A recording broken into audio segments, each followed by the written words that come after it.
राजकोट अवध बागलों की कहानी। भाग 2। 5 साल बाद समय बीतता गया, लेकिन अवध बागलों की डरावनी कहानी पूरे राजकोट में फैल चुकी थी। कोई भी वहां जाने की हिम्मत नहीं करता था।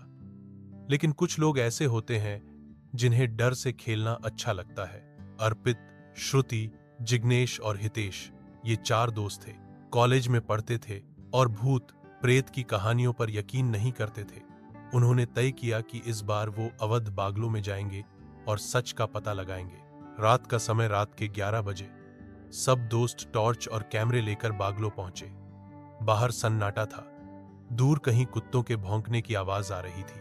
अर्पित ने मजाक में कहा, अगर कोई आत्मा है तो सामने आ जाए। सब हंस पड़े, लेकिन तभी बागलों का मुख्य दरवाजा खुद चर्रर की आवाज के साथ खुल गया। बागलों के अंदर चारों तरफ धूल और जाले थे। दीवारों पर खून के धब्बे अब भी साफ दिखाई दे रहे थे।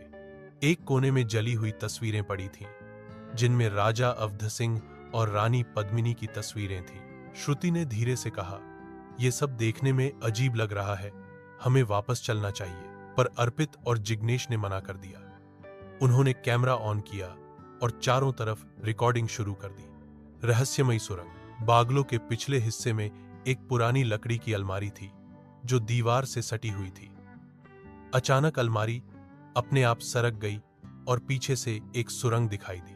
हितेश बोला, लगता है इसी सुरंग में कोई रहस्य छिपा है। बिना ज्यादा सोचे समझे चारों उस सुरंग में घुस गए। सुरंग में छुपा सच। सुरंग बहुत अंधेरी और संकरी थी। दीवारों पर अजीब तरह की नक्काशी थी, काले नाग, उल्टा त्रिशूल और इंसानी चेहरे। चारों का डर बढ़ने लगा। सुरंग के अंत में एक बड़ा कमरा था। वहां एक पुराना झूला पड़ा था, जो खुद हिल रहा था। झूले पर खून से लिखा था, मनन अब भी यही है। चारों के होश उड़ गए। तभी पीछे से दरवाजा बंद हो गया। अचानक कमरे में धुंध छा गई और सफेद साड़ी में वही औरत दिखाई दी, रानी पद्मिनी। उसका चेहरा और भी डरावना हो गया था। बाल बिखरे हुए, आंखें खून से लाल और शरीर से धुआं निकल रहा था। रानी की आत्मा चिल्लाई, तुम लोग भी अब यहीं रहोगे, जैसे मनन यहीं रह गया। क्या हुआ आगे? चारों ने भागने की कोशिश की, लेकिन सुरंग गायब हो चुकी थी।